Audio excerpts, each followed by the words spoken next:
coming to part 2, that is what do the parents or the caregivers they need to do at home. तुम्ही घरी काय करायचं आहे.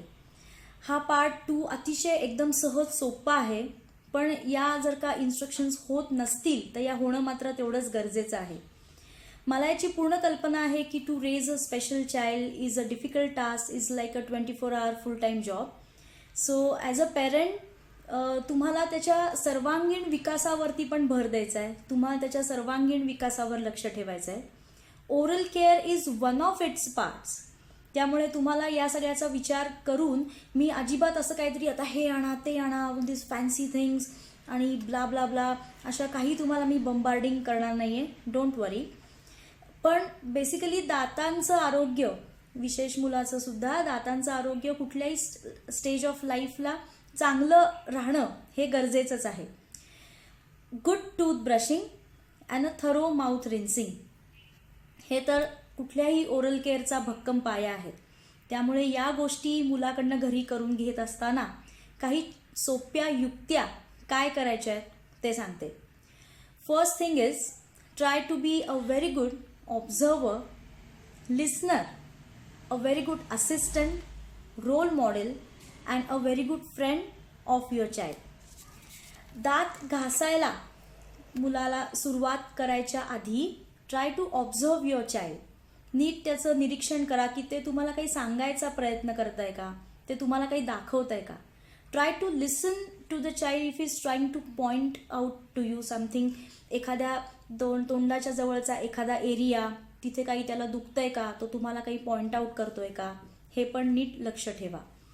दात घासायला सुरुवात केल्यानंतर सुद्धा एखाद्या स्पेसिफिक तोंडातल्या एरियाजवळ आपला ब्रश गेल्यानंतर तिथे स्पेसिफिक काही ठिकाणी मूल तिथे रडत आहे का, मगच ते इरिटेबल क्रँकी होत आहे का, हे सुद्धा नीट लक्षात ठेवा. हे याच्यावर पण नीट लक्ष ठेवा. असा दुखरा दात हा किडलेला असू शकतो किंवा तिथे काही इन्फेक्शन झालं आहे, तिथे काही हिरडीचा जंतू संसर्ग झाला आहे म्हणून त्याला दुखतंय आणि so he is not allowing you to brush his teeth, असं कारण असू शकतं. तर हे नीट जरूर तुम्ही नीट निरीक्षण करून त्यामुळे मुलाच्या या रिॲक्शनवरनं तुम्हाला हा थोडा बहुत अंदाज बांधता यायला सोपं जाईल. सेकंड पॉईंट की मुलाला जरूर सांगा आधी की what you wish to do. सहज सोप्या हळू आवाजात अतिशय सोप्या भाषेत त्याला सांगा की आता आपण तुझे दात घासणार आहोत, आता आपण काय करणार आहोत. एस्पेशली सेरिब्रल पाल्सी किंवा स्पास्टिक चाइल्ड किंवा एपिलेप्टिक चाइल्डमध्ये हे महत्त्वाचं आहे. Let the child know first what you wish to do. Point number 3 is दात घासताना ॲक्च्युअली सुरुवात केली की follow one instruction at a time. की एकदम चल आता आपण तुझे दात घासणार आहोत, सो तुला छान खुळखुळून चूळ पण भरायची आहे म्हणजे तुझ्या दाताला वास येणार नाही, नाही तर मग बघ दाताच्या डॉक्टरांकडे जायला लागेल, मग ते इंजेक्शन देतील. अशा कुठल्या डॉक्टरची भीती तर बिलकुलच घालू नका. पण अशा सगळ्या एकदम क्लमझी इन्स्ट्रक्शन्स पण मुलाला देऊ नका. The child really gets confused. Give one instruction at a time की आता आपण तुझे पुढचे बघ आरशात दिसत आहेत ते पुढचे वरचे दात घासणार आहोत. मग आता आपण तुझे वरचे पाठीमागचे दात घासणार आहोत. वरचे दात घासून झाले की काही मुलांना टूथपेस्टच्या फोमनी they may get some kind of discomfort feeling. तसं असेल तर त्यांना let the child rinse once at this stage. आणि मग आता आपण तुझे खालचे पुढचे दात घासणार आहोत आणि मग आता आपण तुझे खालचे पाठीमागचे दात घासणार आहोत. Give one instruction at a time. Cover one area of mouth at a time. याने काय होते की the child will be focusing more on tooth brushing and he or she will automatically adapt to the steps of the same.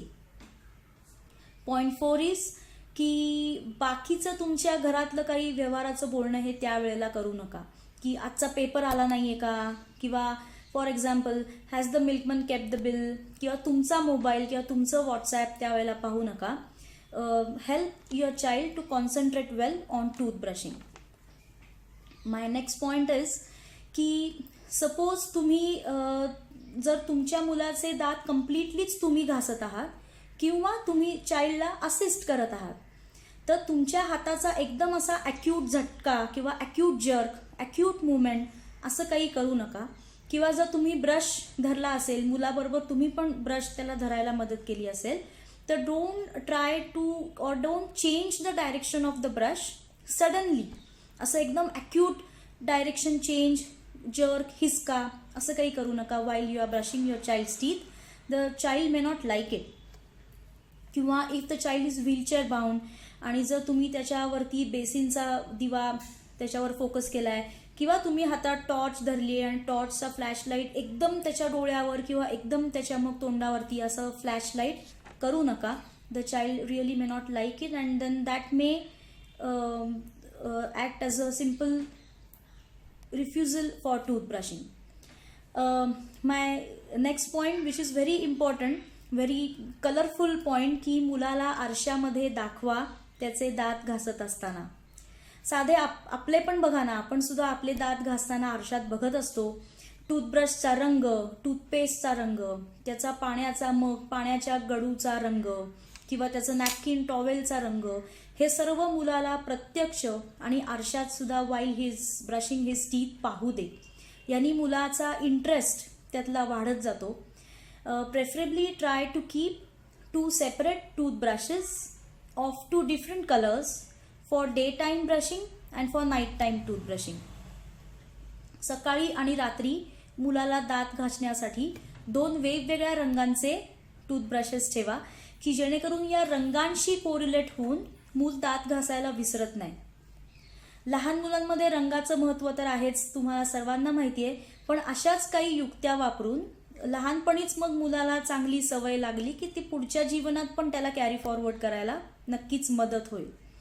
And my last but definitely not the least महत्त्वाचा point, की हे सगळं मुलाचं छान दात घासून झाले, छान खुळखुळून चुळा भरून झाल्या, की never forget to reward the child.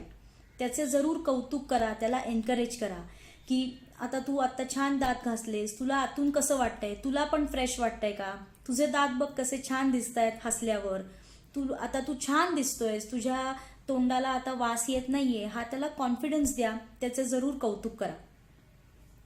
लक्षात घ्या की समजा आपण कुठे धडपडलो, इथे लागलं, तर एक तिथे खपली येऊन एक 8-10 दिवसात ती खपली नंतर पडूनही जाते आणि ती जखम पूर्णपणे भरून येते. पण ही अशी जखम भरून येण्याची क्षमता देवाने दाताला दिलेली नाहीये. त्यामुळे एकदा का तिथला दात किडायला सुरुवात झाली की तो दात हळूहळू if it is left untreated तो किडतच जाणार आहे. कुठलंही औषध किंवा कुठलंही डेडिकेटेड इंजेक्शन देऊन की डॉक्टर एक इंजेक्शन द्या म्हणजे माझा दात बरा होईल, कीड थांबेल, असं कधी होत नाही. त्यामुळे हे सगळे प्रतिबंधात्मक उपाय they are always the best. तुमचे मूल स्पेशल असून सुद्धा त्याचे दात किडून न देणं, ते हेल्दी ठेवणं, त्याच्या तोंडाला अजिबात वास येऊ न देणं, त्याचे उत्तम ओरल हायजीन ठेवणं, हे तुम्ही नक्कीच करू शकता. हे सर्व करण्यात तुमच्या मुलाला तुम्ही नक्कीच मदत करू शकता. हे नक्कीच तुम्हाला साधता येईल. So next will be part 3 which will be uploaded very soon, and that will be regarding the practical demonstrations of good toothbrushing on the dental model and an easy making of an enhanced grip toothbrush. Thank you.